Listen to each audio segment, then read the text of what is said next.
kembali lagi bersama dengan saya. Perkenalkan, nama saya Susan Krisdianti Simanjuntak dengan NPM A1D021026 dari kelas A Prodi Pendidikan Biologi, mata kuliah Pengelolaan Pendidikan.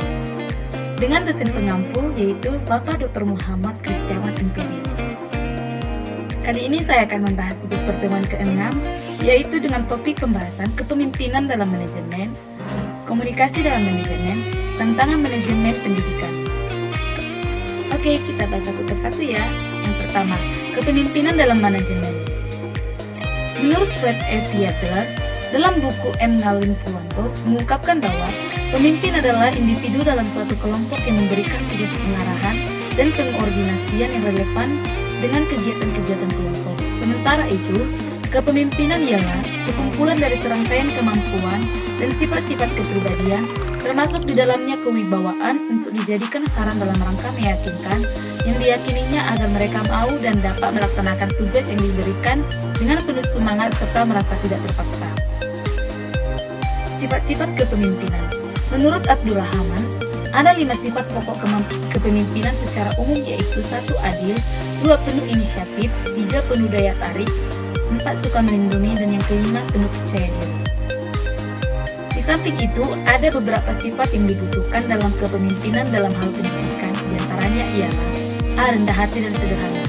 Seorang pemimpin dalam lembaga pendidikan hendaknya jangan mempunyai sifat sombong, tapi yang diperlukan adalah banyak bertanya dan mendengarkan daripada berkata dan menurut. Dan kelebihan yang dimiliki pemimpin hendaknya dipergunakan untuk membantu anggotanya atau bawahannya, sehingga dengan demikian mereka akan merasa bahwa pemimpinnya selalu dekat dengan mereka dan bisa membantu jika mereka butuh bantuan. B. Bersifat suka menolong.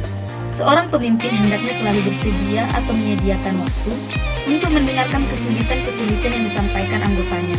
Gunanya adalah untuk mempertebal kepercayaan anggotanya bahwa ia benar-benar tempat berlindung dan pembimbing mereka. C. Sabar dan memiliki kestabilan emosi.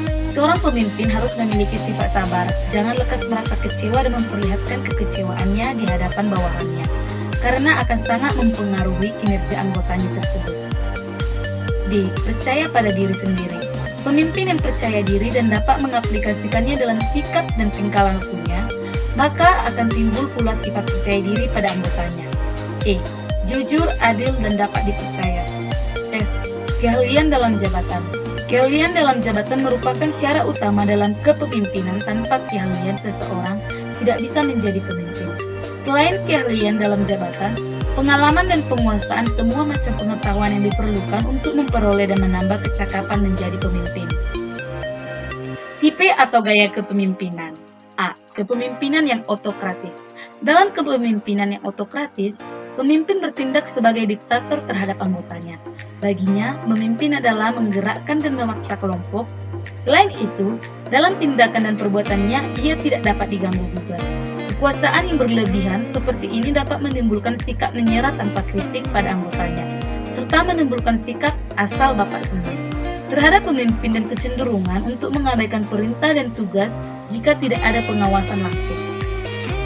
D. Kepemimpinan yang laissez-faire. Tipe yang seperti ini diartikan sebagai membiarkan orang-orang berbuat sekehendaknya. Pemimpin yang seperti ini sama sekali tidak mengontrol dan tidak memberikan koreksi terhadap pekerjaan anggotanya. Pembagian tugas dan kerjasama diserahkan pada anggotanya tanpa pengaruh atau saran dari pemimpin. Dalam tipe kepemimpinan ini, biasanya struktur organisasinya tidak jelas dan kabur. Segala kegiatan dilakukan tanpa rencana dan tanpa pengawasan dari pemimpin. Tingkat keberhasilan organisasi atau lembaga yang dipimpin dengan gaya laissez-faire ini semata-mata disebabkan kesadaran dan dedikasi beberapa anggota kelompok dan bukan karena pengaruh dari pemimpinnya. C. Kepemimpinan yang demokratis. Pemimpin yang demokratis menafsirkan kepemimpinannya bukan sebagai diktator, melainkan sebagai pemimpin di tengah anggotanya. Hubungan dengan anggota kelompok bukan seperti buruh dan majikan, tetapi melainkan sebagai saudara tua di tengah-tengah anggotanya. Pemimpin yang demokratis berusaha menstimulasi anggotanya agar secara kooperatif untuk mencapai visi dan misi lembaganya. Dalam melaksanakan tugas, ia mau menerima dan bahkan mengharapkan pendapat dan saran-saran dari kelompoknya, juga kritikan-kritikan yang membangun. Selain itu, Ia juga mempunyai kepercayaan terhadap kemampuan diri sendiri dan menaruh kepercayaan pula pada anggota-anggotanya. Topik yang kedua yaitu komunikasi dalam manajemen. Komunikasi dalam manajemen dibagi menjadi dua, yaitu komunikasi intern dan komunikasi ekstern. Yang pertama, komunikasi intern. Menurut Brenner, komunikasi internal adalah pertukaran gagasan di antara para administrator dan pegawai dalam suatu organisasi atau instansi yang menyebabkan terwujudnya organisasi tersebut lengkap dengan strukturnya yang khas dan pertukaran gagasan secara horizontal dan vertikal dalam suatu organisasi yang menyebabkan pekerjaan berlangsung atau operasi manajemen. A. Dasar, tujuan, dan manfaat komunikasi intern. Tujuan dari komunikasi intern adalah agar setiap personil sekolah dapat bekerja dengan tenang dan menyenangkan serta terdorong untuk berprestasi dengan baik dan mengerjakan tugas dengan penuh kesadaran. B. Prinsip komunikasi. Prinsip-prinsip yang harus diperhatikan kepala sekolah antara lain: 1. Bersikap terbuka, tidak memaksakan kehendak, tapi bertindak sebagai fasilitator yang mendorong suasana demokratis dan kekeluargaan. 2. Mendorong guru untuk mau dan mampu mengemukakan pendapatnya dalam memecahkan suatu masalah, dan mendorong supaya guru mau melaksanakan aktivitas dan berkreativitas. 3. Mengembangkan kebiasaan untuk berdiskusi secara terbuka dan mendengarkan pendapat orang lain. 4. Mendorong para guru dan pegawai untuk mengambil keputusan yang terbaik dan menaati keputusan itu. 5. Berlaku sebagai pengarah, pengatur pembicaraan, perantara, dan pengambil kesimpulan secara redaksional. C. Memecahkan masalah bersama di sekolah. Dengan adanya komunikasi antara warga sekolah, maka dapat diharapkan dapat membantu memecahkan masalah-masalah yang timbul di sekolah. Karena adanya pertukaran gagasan antara warga sekolah membuat gagasan satu dengan yang lain saling melengkapi, sehingga menimbulkan solusi yang terbaik bagi masalah yang tengah terjadi di sekolah. 2. Komunikasi ekstern.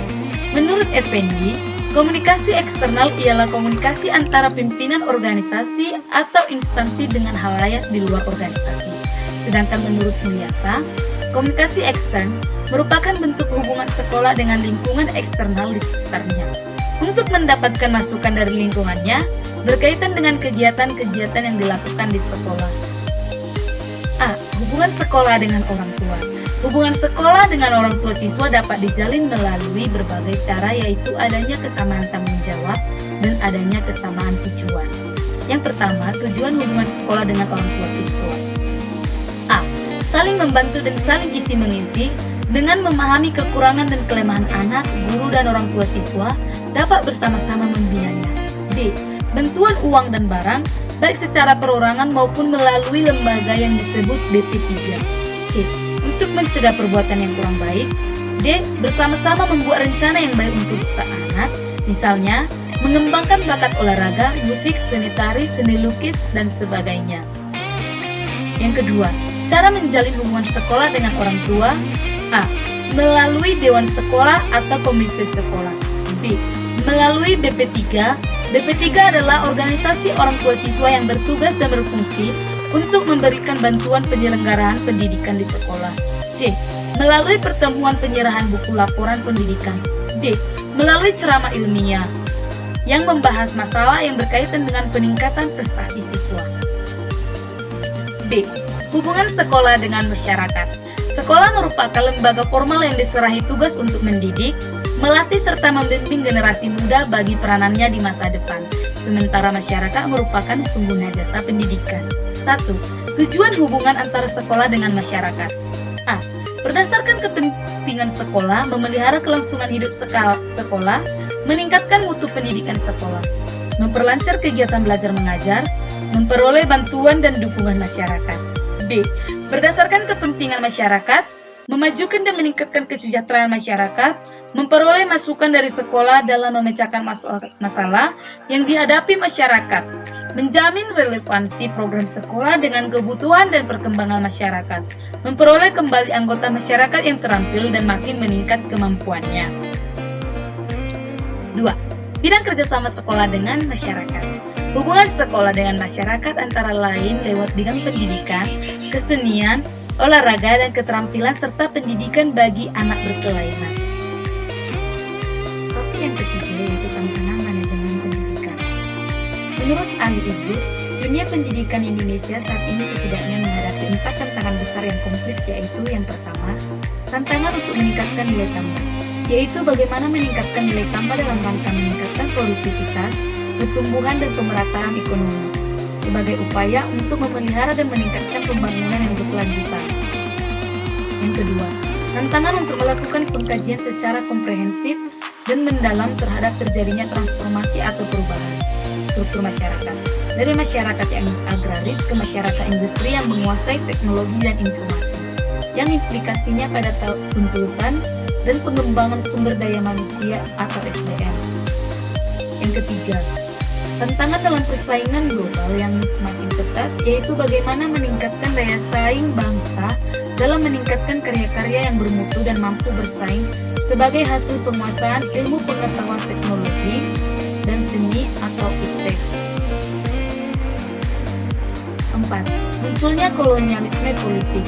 Dengan demikian, kolonialisme kini tidak lagi berbentuk fisik, melainkan dalam bentuk informasi. Manajemen pendidikan tidak akan pernah bisa lepas dari 4 tantangan besar yang kompleks ini. Keputusan manajemen harus mempertimbangkan faktor-faktor ini, dan karenanya memahami isu-isu globalisasi dalam dunia pendidikan menjadi kemestian bagi setiap para pengambil kebijakan di bidang pendidikan, baik itu di tingkat birokrat atau administrator, seperti pendidikan, para kepala dinas, dan para manajer teknik seperti rektor, dekan, dan para kepala sekolah, dan bahkan para guru yang mengelola pembelajaran di kelas. Sekian yang dapat bisa saya jelaskan. Terima kasih, dan semoga dapat membantu kawan-kawan sekaliannya. Thank you. Salam sejahtera untuk kita semua.